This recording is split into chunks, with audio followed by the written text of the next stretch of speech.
ఆత్మదేవుడు నీలోనికి వస్తే జరిగే అద్భుతమైన క్రియ ఏంటో తెలుసా?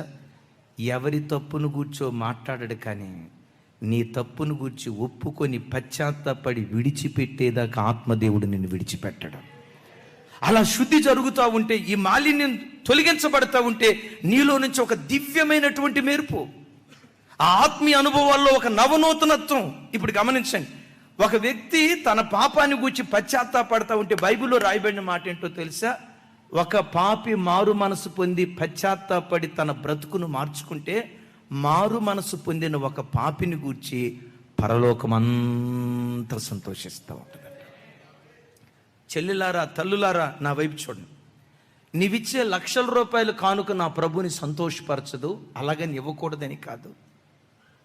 నువ్వు చేసే పరిచర్య ప్రభుని సంతోషపరుస్తుంది అని నేను అన్నను, కానీ చేయాలి పరిచర్య.